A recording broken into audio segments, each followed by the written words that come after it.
నమస్తే, welcome back to my channel different sticks by Swathi. అందరూ ఎలా ఉన్నారు? బాగున్నారు కదా? నేను కూడా సూపర్గా ఉన్నాను. ఈరోజు మనము గోంగూర చుక్కకూరతోటి మటన్ ఎలా తయారు చేసుకోవాలో చూసేసుకుందాము.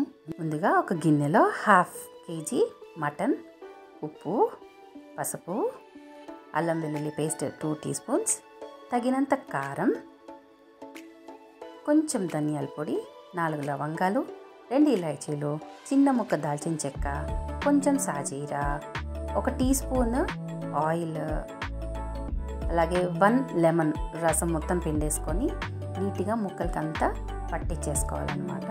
ఒక 1/2 hour మ్యారినేట్ చేసి పక్కన పెట్టేసుకుంటే చాలా బాగుంటుంది. మీకు ఒకవేళ ఇందులో కరివేపాకు ఇష్టపడిన వాళ్ళు కరివేపాకు కూడా వేసుకొని పెట్టుకోవచ్చు, కొంచెం కొత్తిమీర కూడా వేసుకోవచ్చు కావాలంటే. ఒక 1/2 hour పాటు దీన్ని ఇప్పుడు పక్కన పెట్టేద్దాం, మూత పెట్టేసి.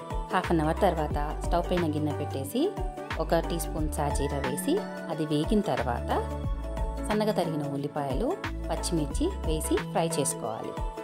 ఎలాగంటే మనకి బ్రౌన్ కలర్లో కొంచెం బ్రౌన్ కలర్గా మారితే చాలు. ఇక్కడ చూపించిన విధంగా గోల్డెన్ బ్రౌన్ కలర్ అంటాం కదా, అలాగా మారితే చాలు. అది మారిన తర్వాత ఒక 1/2 hour పాటు మనం మ్యారినేట్ చేసి పెట్టుకున్నాం కదా మటన్ని, అది కూడా వేసి చక్కగా ఫ్రై చేయాలి. ఒక 2 to 3 minutes ఫ్రై చేసిన తర్వాత మూత పెట్టి 10 minutes మగ్గనివ్వాలి. ఎందుకంటే నీళ్ళు ఇంకిపోవాలి కదా, అందుకని మనము మూత పెట్టి మగ్గబెట్టుకుంటాం. ఇప్పుడు 10 నిమిషాలు అయిపోయింది. మూత తీసి చూస్తే చూడండి మగ్గింది, అంతే మొత్తం నీళ్ళంతా ఇంకిపోయాయి. ఇప్పుడు ఇందులో మీరు ఒక 3 glasses ఆఫ్ వాటర్, 3 glasses నుంచి 4 glasses ఆఫ్ వాటర్ పోసుకోవచ్చు అన్నమాట. మూత పెట్టేసి ఉడకనివ్వాలి. మీడియం సైజు అలా చూసుకుంటూ మీరు చేసుకోవచ్చు. కుక్కర్లో అయితే 5 whistles వస్తే చాలు. మటన్ ఉడికేలోపు మనం గోంగూర చుక్కకూర కూడా తాలింపు వేసుకుందాం. ముందుగా స్టవ్ పైన గిన్నె పెట్టేసుకొని ఇందులో కొంచెం నెయ్యి వేసి ఇలా కచ్చపచ్చ దంచిన వెల్లుల్లి వేయాలండి. ఇలా నెయ్యిలో తాలింపు వేసిన వెల్లుల్లి చాలా బాగుంటుంది, మంచి స్మెల్ కూడా వస్తుంది. ఇప్పుడు ఇందులో ఉల్లిపాయలు వేసి ఫ్రై చేసుకోవాలి. దీంట్లో ఇప్పుడు ఉప్పు వేయకూడదు, ఏ ఆకుకూరకైనా ముందుగానే ఉప్పు వేయకూడదు. ఇది సాఫ్ట్ అయ్యేదాకా కొంచెం ఫ్రై చేసుకుందాము. మీడియం మంట పైననే ఫ్రై చేసుకోవాలి. మీకు ఒకవేళ ఆయిల్ తక్కువగా అనిపిస్తే కొంచెం పోసుకోండి, 1/2 teaspoon.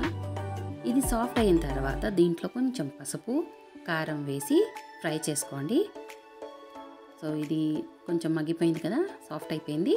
ఇందులో సన్నగా తరిగిన గోంగూర చుక్కకూర వేసి ఫ్రై చేస్తూ ఉండండి. ఇది ఫ్రై అవుతూ ఉన్నప్పుడు మధ్యలో ఒకసారి మటన్ కూడా చెక్ చేసుకోండి. చూడండి మటన్ కూడా ఇంకా ఉడుకుతుంది, ఇంకా కొంచెం ఉడకాలి. ఒక 10 to 15 minutes ఉడకాలండి. కుక్కర్లో అయితే ఈ టైం వరకు అయిపోయేది, బట్ నేను కుక్కర్ ప్రివెంట్ చేస్తున్నాను, హెల్త్కి మంచిది కాదని. సో మన గోంగూర ఇంకా చుక్కకూర కూడా మగ్గిపోతుంది. అడుగంటకుండా చూసుకోండి, అడుగంటితే మళ్ళీ బాగోదు.